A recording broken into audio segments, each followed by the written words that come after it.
this absolutely stunning 50-year-old classic Hodaka Road Toad. Another diamond from the Roy Thacker collection, straight out of the nice high and dry Dallas, Texas. 2,390 original miles. This thing looks, runs, and sounds like a brand new motorcycle. Let me show you.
Runs like new, sounds like new.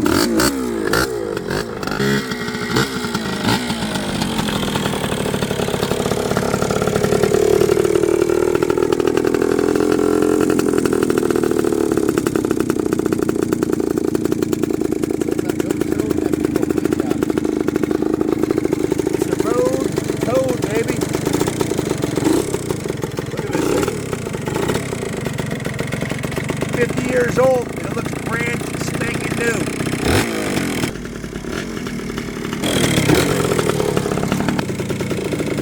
It's a road toad.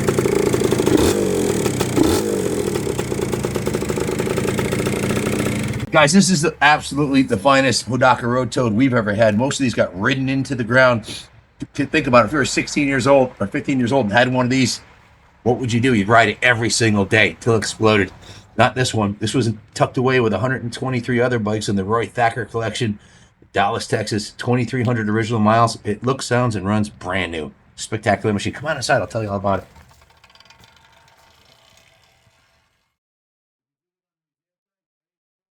Guys, feast your eyes on a time capsule. It really feels like 1975, like the box just came off the crate. This thing is an absolutely stunning, pristine Hodaka Road Toad, back when the motorcycles had character with the bright paint jobs and really cool names like the Road Toad, chrome rims, chrome luggage rack, chrome toolbox, and the color combo is absolutely spectacular. This is definitely the finest one we've ever had, we've ever seen here at the museum. This is another diamond from the Roy Thacker collection. Roy is a wealthy collector from Dallas, Texas, who decided to sell his collection and buy a ship to sail around the world. So I don't know when he's coming back, but he's actually coming to visit us next summer up here. He's going to dock up at Pilots Point Marina, I think. But in any event, this bike was, as soon as I saw it, I was like, wow, look at this thing. 2,390 original miles, had all the original switch gear on here, original tachometer, speedometer in mint condition. The Hodaka color on the switches still looks great. It was 100% original.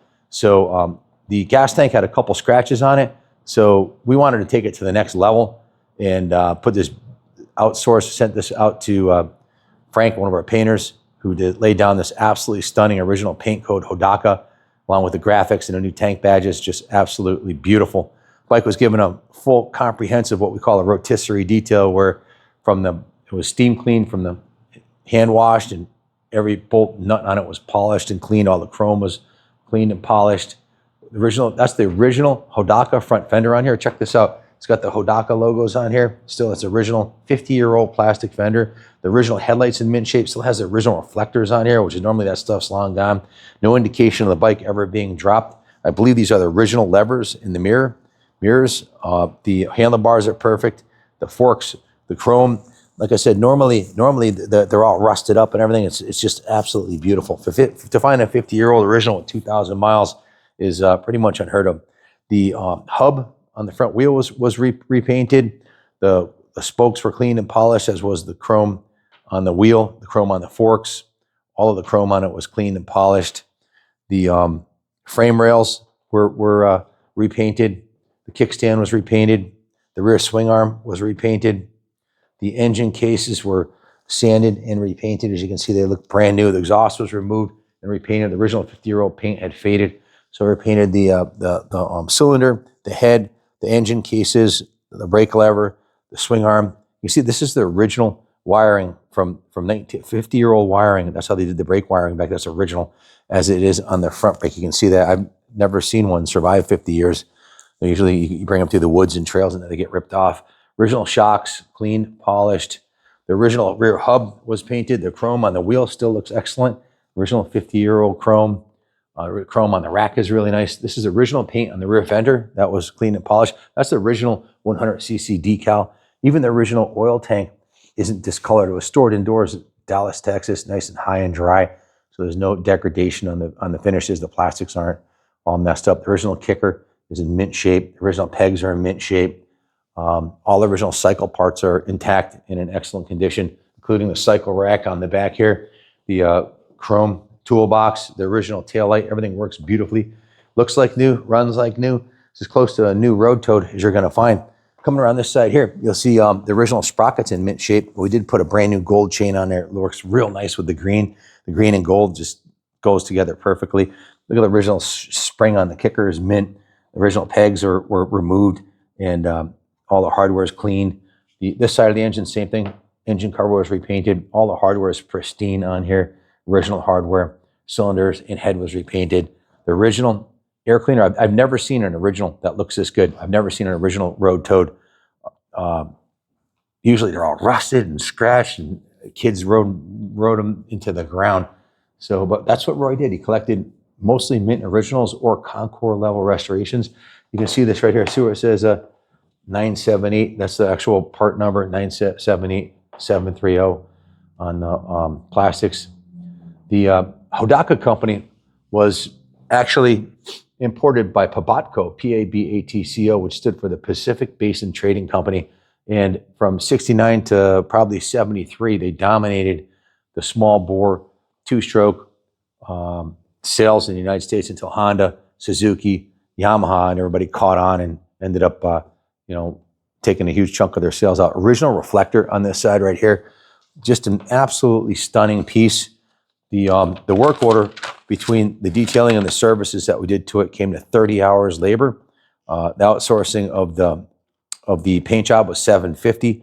So the total labor investment, 30 hours labor at $150 an hour, was $4,500 plus the $750. So it's $5,250 plus $150 in parts. So it came to $5,400 is what we invested. Plus shipped it from Texas and obviously paid Roy for it. So pretty sizable investment we have in it. We're not going to give it away, but it's the nicest one I've seen come up for sale. It's the nicest one I saw online before I posted it on eBay. I'll check all the current listings, look under comps and eBay and see what else is out there. And there'll be nothing like this nice for sale in this category. As far as what we did to it, we also installed the new battery, cleaned went through the whole fuel system. When the tank was off, that was the interior of the tank was cleaned. Fuel petcock was rebuilt. New fuel lines were installed along with the new fuel filter. Carburetor was rebuilt. New air filter. Let me just read down the list here. Cleaned the carb in the solvent tank. Cleaned the airbox in the ultrasonic tank. Assembled the carb on the bike. Installed the new battery. Installed the new air filter. Installed the new rear sprocket bolt locks. Went through the electrical system on the bike, made sure headlight and taillight all worked. Adjusted the rear brakes and the rear brake switch. He installed 2 new chain rollers, adjusted all the cables, went through all the light bulbs on it, made sure everything was good. Gave it a full nut and bolt check over, installed the new chain, meticulously installed the tank badges and decals, and went through the bike top to bottom, basically gave it a full major tune-up, and went through all the systems on the bike. The only issue I found on the bike that we weren't able to correct is this switch right here, the high-low beam on the light. It's stuck in low because the switch broke. How's it? There's supposed to be a little lever that sticks out of here, that like this right here, but they don't exist. We couldn't. Well, we couldn't find one in time to do the video. The bike was done, and I didn't want to hold it up, so we're going to sell it like this. It needs that switch for the housing, which should be an easy thing to correct. If you look over here, it still has the original on-off kill switch, and if you look closely, you can still read it. Usually the writing is long gone. The writing on all the original writing on the bike is in mint condition. So again, pretty mint original 2,300 mile bike that runs like new, looks like new, and now it's been cosmetically restored and gone through mechanically, so it needs nothing, ready to go. This is the original seat cover on here. The Hodaka logo on the back still looks mint. Original taillight looks mint. The original plate mount is still there. So it has the original Made in Japan logo on the back there. So if you have any questions about it, give us a call. There was a little bit of touch-up paint on the bottom of the fender here, done a little tiny bit of touch-up right there in the original paint code.